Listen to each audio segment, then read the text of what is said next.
Y vamos ya con nuestra mesa de actualidad hoy protagonizada por el abogado Joaquín Delgado. Bienvenido, buenas noches. Buenas noches. Y por el director de esta casa y de Onda Cero Burgos, Israel Pascual. Buenas noches. Hola, buenas noches, Rafa. Estamos en vísperas de la celebración, un año más, de la gala de entrega de los premios de la 8 Burgos. ¿Nervios, Israel? Pues un poquito sí, ¿no? Según se acerca el momento, nervioso y con muchísimas ganas de que llegue ese día, porque es una fiesta de la televisión, de la 8, prácticamente de toda la provincia, y sobre todo poder plasmar en esa gala el mucho trabajo que está realizando mucha gente durante las últimas semanas, y yo creo que lo vamos a pasar bien. Alguno en primera fila, como es tu caso, y otros un poco más retirados, detrás de las cámaras también. Un foro de evolución deseoso de conocer la identidad de los ganadores en las diferentes categorías, y también un público que va a disfrutar con música también, Israel. Sí, hombre, tenemos tres grandes artistas. Está Fran Perea, está también Marta Soto, que es una chica que acaba de empezar y está pegando muy fuerte. Está Blas Cantó, que ya conoce esta gala porque vino como componente de los Aurin, era más jovencito, y ahora viene como estrella en solitario y nos va a hacer disfrutar, además de muchas otras sorpresas que no podemos decir nada, porque si no hacemos un spoiler, ¿no? Eso es, pues mañana a las 8:30 en el Foro en Evolución, y lo podrán ver los espectadores cuando, al día siguiente, ¿no? Al día siguiente, el viernes, después de tu informativo, va la gala. Perfecto. Pues deseosos estamos, todos, tanto de participar como de que ustedes lo vean. Joaquín, no faltarás, ¿no? No faltaré. ¿Seguro? Segurísimo. Vas a bailar y todo, ¿no? Bueno, no, espero, no sé si hay que bailar. Oye, se puede bailar sentado también, que la gente se piensa que no, ¿eh? Bueno, vamos ya con nuestros temas, porque Burgos, lo han visto en nuestro sumario, registra 910 defunciones más que nacimientos en los primeros 6 meses del año. Por tanto, la tasa vegetativa de la provincia continúa en caída después de que el año pasado fallecieran 1.563 personas más de las que nacieron. La tasa de migración también es un dato a tener en cuenta. A otras provincias fue en 2017 del 12,66 por cada 1.000 habitantes, mientras que aquí la llegada de habitantes provenientes de otros territorios españoles fue del 10,96 por 1.000. Mucho dato, mucha cifra, malas conclusiones. Joaquín.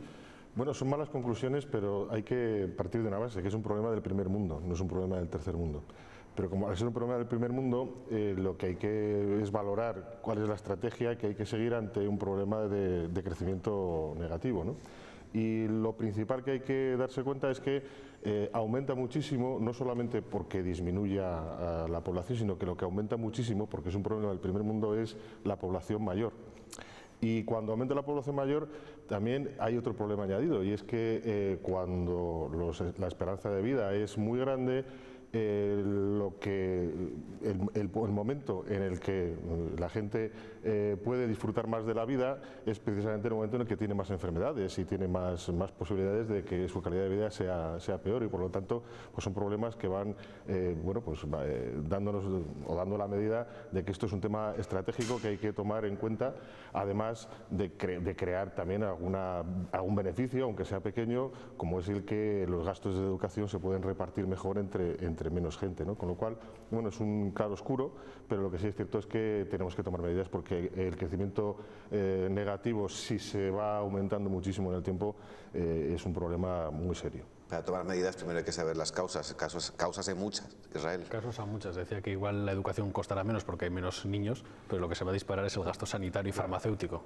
que es más caro que la educación, ¿eh? Sí, pero es una oportunidad también que no bajemos la educación, sino que lo que hagamos es que el gasto de educación se destine más o sea, que haya menos alumnos por profesor, etcétera, ¿no? Eso sí que puede ser una oportunidad también, ¿no? Rafa, decías, causas hay muchas. En un país como España, lógicamente, cada vez la población será más mayor, vivimos mucho, eso es una gran calidad de vida, de esperanza de vida, uno de los mejores países del mundo, pero luego si focalizamos en nuestra situación o en nuestra provincia, si vemos el país, hay un epicentro que ejerce una gran fuerza de atracción como es Madrid, y luego está toda la periferia, lo que viene a ser pues siempre las ciudades con mar. No es algo que ocurra solo en España, sino prácticamente en todos los sitios. Entonces todo el centro de la península, lo que viene a ser la meseta, en líneas generales, salvo contadas excepciones, se está quedando vacía por ese efecto de atracción que parece que tiene una gravedad propia. Todo el mundo, sobre todo los jóvenes, son los que acaban yendo a Madrid. No sé si a vivir, a veces incluso a sobrevivir, que luego tengan que salir los fines de semana a respirar aire fresco a otros lugares rurales que son rurales porque no hay desarrollo. Es decir, que eso también habría que implementar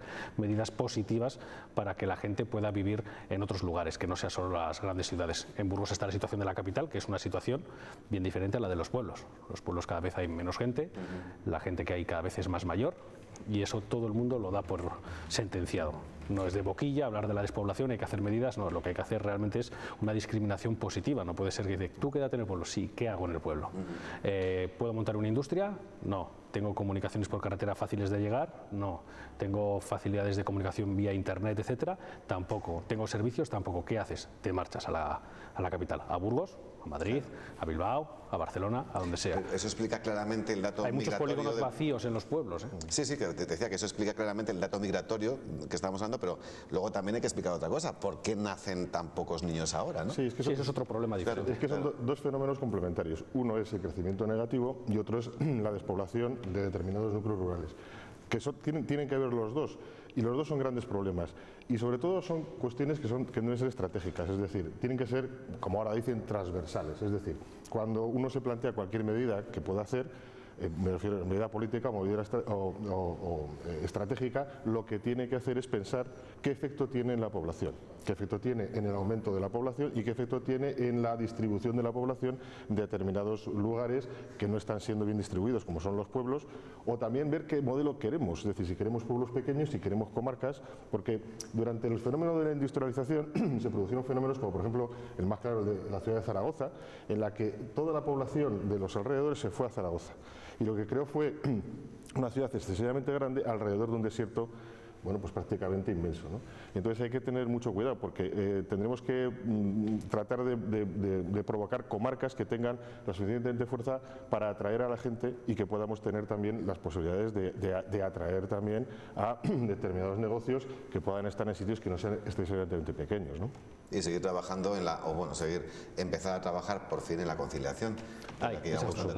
Yo creo que las medidas son nulas. Tener hijos hoy es, no sé si es un deporte de riesgo o ser parecido a MacGyver en el aspecto de ayudas, y si miramos desde el punto de vista de la mujer, no ha habido ningún cambio en las últimas décadas. Es decir, lógicamente la incorporación de la mujer al mercado laboral y a sus carreras profesionales ha provocado, además de los estudios, que empiecen a plantearse, lógicamente, las mujeres, las parejas, tener hijos muchísimo más tarde de lo que se planteaban hace unos cuantos años. Es decir, ahora tener hijos a los 30 años eres un pipiolo, ¿no? Antes con 30 años ya estabas un poquito mayor, ¿no? Entonces la gente tiene hijos con 40 años. Ya con 40 años no se pueden tener muchos hijos, está claro.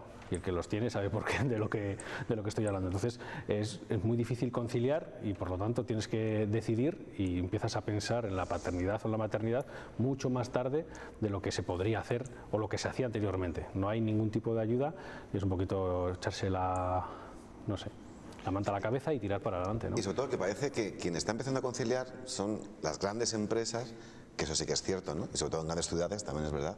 Parece como que el mediano y el pequeño, ¿no? Como que no puede tener el mismo privilegio que otros que trabajan en multinacionales, por ejemplo, que hacen su turno partido, que se pueden quedar a comer en trabajo, tienen toda la tarde libre, pueden ir a por los niños y a estar con ellos, etcétera, etcétera.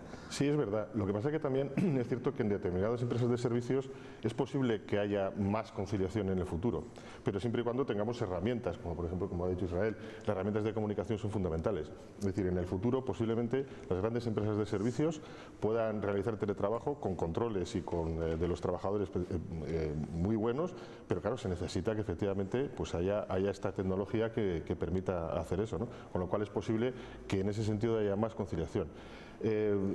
También es cierto que la conciliación también se logra si reducimos también los núcleos de población en ciudades excesivamente largas en las que, o grandes, en las que llegar al trabajo cuesta 45 minutos, una hora o hora y media, pues la conciliación en Madrid es muy difícil. Claro. Y sin embargo, eso en ciudades como Burgos, del tamaño de Burgos, lo podemos hacer o podemos hacer que eso sea factible, con lo cual, bueno, pues hay que animar a que posiblemente pues haya empresas que puedan instalarse en ciudades del tipo de un tamaño como el de Burgos, para que efectivamente pueda existir una conciliación más real, no solamente en el papel, porque si resulta que para llegar al trabajo necesito una hora, pues eso ya me lo han quitado, ¿no? Es decir, aunque tenga posibilidades en el papel de conciliación, ¿no? Es que decíamos al principio, nos estamos acercando a Japón y Corea, los países más envejecidos del mundo. Es que miedo da decir esto. Claro, es que si te pareces a Japón o Corea en el aspecto económico es una buena... Claro, claro. Está bien. Claro. Si te pareces a Siberia, y alguno dirá, no, pues en el frío, no, en la población no está tan bien, ¿no? Entonces ese es el gran problema. Se habla que en el 2025 seremos el segundo después de Japón. El segundo. 2025.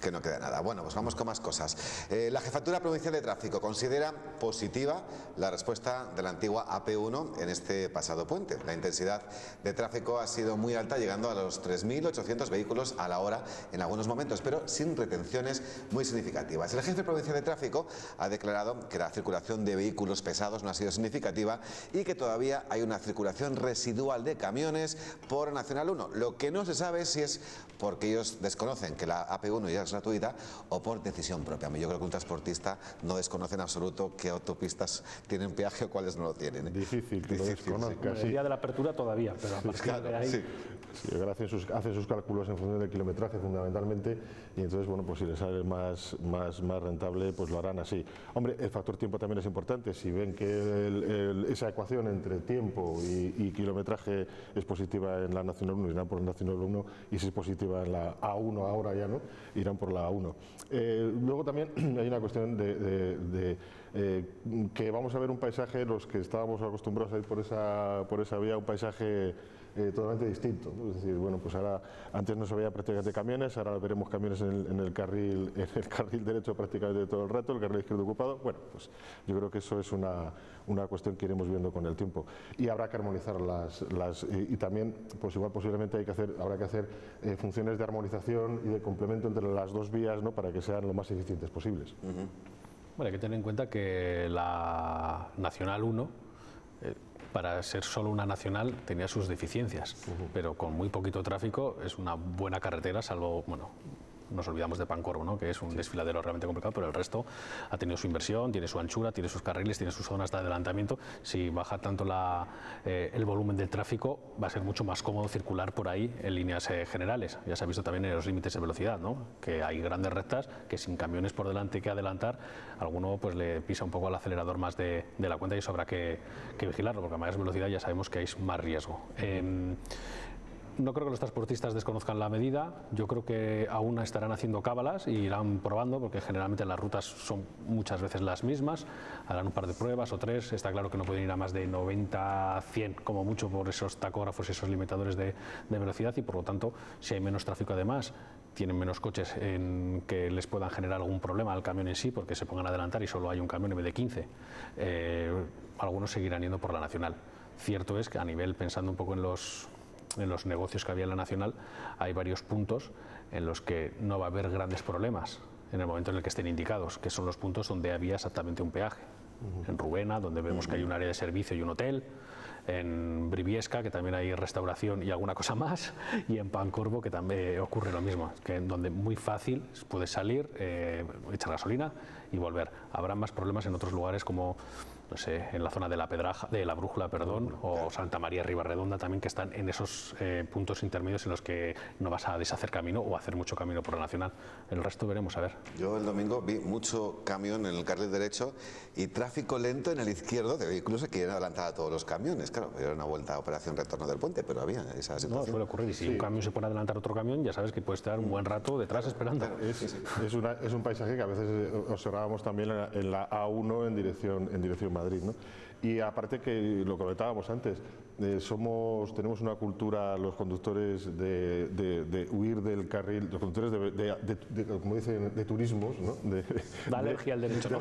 Al carril derecho, y siempre vamos a poder ser en el del izquierdo o en el del centro, ¿no? Bueno, eso también es... Somos chulos, ¿eh? No menos cuando vas en el derecho y ves el del izquierdo, y entonces te acuerdas, ¿no? Es bastante.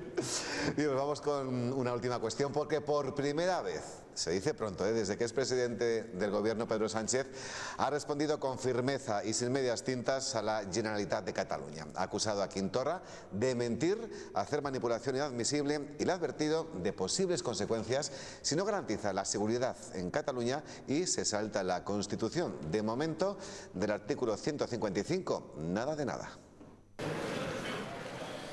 El Pleno ha visto a un presidente muy duro con las declaraciones de Quim Torra y del resto de independentistas catalanes. Una manipulación inaceptable y la desesperación de quien ya no tiene ningún argumento más que la mentira para sostener sus posiciones políticas. Reprimenda la actitud del presidente de la Generalitat, a la que ha seguido una advertencia. El Gobierno no aceptará que se produzca cualquier dejación de funciones. De persistir en su actitud, un número suficiente de efectivos de las fuerzas y cuerpos de seguridad del Estado se desplazarán a Cataluña. No menciona la aplicación del artículo 155, pero si el gobierno catalán vuelve a vulnerar la legalidad, contará con la respuesta firme pero serena, proporcional y contundente del Estado social y democrático de derecho. Para PP y Ciudadanos la respuesta de Moncloa es insuficiente. Y vayamos al Senado a votar de una vez por todas el artículo 155, porque esto ya no da más de sí. Elecciones ya. Esto no tiene salida. Se echa de menos una derecha responsable en este país, una derecha con altura de Estado.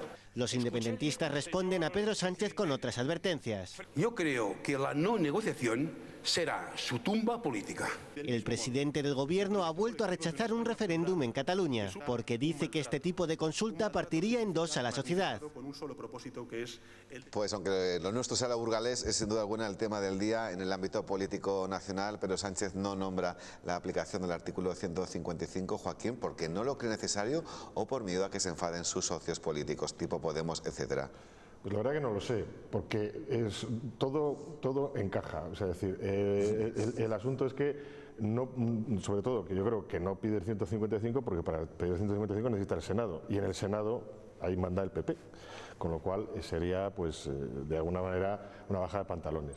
No nombrar el 155 porque, bueno, yo creo que todavía tiene la esperanza, que no tenemos nadie, de que esto se pueda reconducir por asuntos o por temas que sean, como se suele decir, como dicen ellos, equidistantes, ¿no? Yo creo que aquí la equidistancia, yo creo que le ha dado un mal resultado y posiblemente, pues si no se actúa con el 155 en momentos de violencia, yo creo que el error va a ser tremendo. Yo creo que el 155 es un instrumento constitucional y que es un instrumento que puede ser eficaz y sobre todo que deslegitima totalmente la violencia. Es decir, si se produce una violencia y momentos en los que hay desórdenes públicos, pues habrá que utilizarlo. Y una dejación de funciones de los Mossos de Escuadra, que es lo que se está investigando en este instante.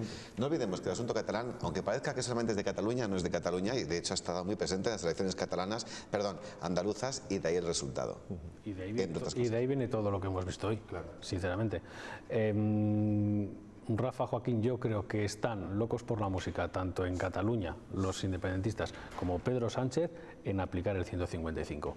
Unos porque les vendría una excusa perfecta para seguir hablando de ese superestado opresor nacional español que llega allí con las pistolas y las porras, y los otros que están como locos por la música también, de tener una excusa para poderlo aplicar de forma clara y demostrar que no tiene esas cosas pendientes con los independentistas que le apoyaron en la moción de censura. Y viene todo de Andalucía, donde han visto que esa situación de equidistancia, de dejar hacer, de poner una mejilla, de poner la otra mejilla, de volver a poner la izquierda, no funciona, porque no funciona. Está claro que la situación desde el bloque nacionalista independentista catalán es claro, es una cerrazón, van de frente sea lo que sea, ocurra lo que ocurra y que venga lo que venga y ofrezcan lo que ofrezcan, y por lo tanto a Pedro Sánchez esa jugada le ha salido mal y se acercan unas autonómicas y unas municipales y han visto cuál es la situación que ha ocurrido en Andalucía realmente por esa situación. Y entonces creo que a partir de ahora quiere demostrar una mayor fortaleza o una posición más firme respecto a la situación catalán o el conflicto, entre comillas, catalán del que ha mostrado hasta ahora. Pero claro, creo que necesita una excusa. Y en el otro lado también necesitan la excusa para seguir ahondando en su situación de opresión, ¿no? Claro, es que no tremenda opresión. Sí. Nos da la sensación de que relativo a Cataluña hemos entrado como en un bucle, que aunque se aplique el 155 va a ser todo otra vez, convocatoria de elecciones, etcétera, etcétera. No salimos de ahí. Es muy difícil salir de ese bucle cuando está dentro de la sociedad catalana esa división tan grande. Pero lo que sí yo creo que todos estamos de acuerdo es que lo que nunca podemos tolerar son episodios de violencia. Y la historia es la definición de la violencia, porque aquí estamos en algo. ¿Era violento lo que pasó hace un año o no era violento? Quiero decir, esta posición de determinados individuos de decir yo me cojo el poder y puedo hacer con el poder lo que me dé la gana saltándome la ley, ¿eso no es un modo de violencia en sí mismo? ¿O tiene que haber, como va a pasar o como puede pasar el día 1, disturbios en la calle? Porque ahí está un poco también la diferencia entre para ejercitar o no ejercitar el 155. Y entonces, bueno, pues ahí es lo que yo creo que desgraciadamente vamos a ver tolerancia dentro de poco con las manifestaciones, que lo hemos visto en otros ámbitos y no hace mucho tiempo en el País Vasco, cuando los nacionalistas toleraban la violencia. Toleraban la violencia, y entonces aquí van a tolerar la violencia estos nacionalistas que en principio llevan la vitola de que violencia no, y que no queremos ningún episodio que sea violento porque es nuestra carta de presentación ante Europa y ante el mundo. Yo creo que esa es un poco la disyuntiva, ¿no? A ver qué va a pasar. De todas formas, todo el tiempo de Mariano Rajoy se le acusó de esa táctica del avestruz, ¿no? De agachar la cabeza y a ver si escampa, y no escampó. Y Pedro Sánchez ha optado de una manera u otra de un estilo parecido, ¿no? De ir dejando, y yo creo que no funciona, esa táctica no funciona. Y ahora igual estamos en un punto, no sé si de no retorno, pero de difícil retorno, que hubiera tenido una forma de reconducirse mucho más fácil igual hace 10 años, mucho más fácil, ¿no? A veces hablan de Eslovenia, bueno, que depende de qué parte de Eslovenia quieras elegir, o puedes hablar de Canadá, puedes hablar de Escocia, con tiempo y de un modo bien diferente. Yo hasta hubiera hecho un referéndum hace 10 años, y dices, sí, venga, si te quieres extinguir de un país, necesitas el 80% por lo menos de la población. Haces tú la pregunta, tú pones las garantías, etcétera, etcétera, pones la fecha, haces campaña y seguro que ganas. Es que según va pasando el tiempo, ese número que era 50-50, 51-49, va aumentando y va a seguir aumentando, seguro, seguro. Bien, pues hasta aquí nuestra mesa de actualidad, un poquito de todo ya han visto en esta noche de miércoles que hemos compartido con Joaquín Delgado e Israel Pascual. Gracias a los dos, que descanséis, buenas noches. Buenas noches. Como siempre digo, llegados a este punto, hasta aquí la opinión, 2 minutos de información.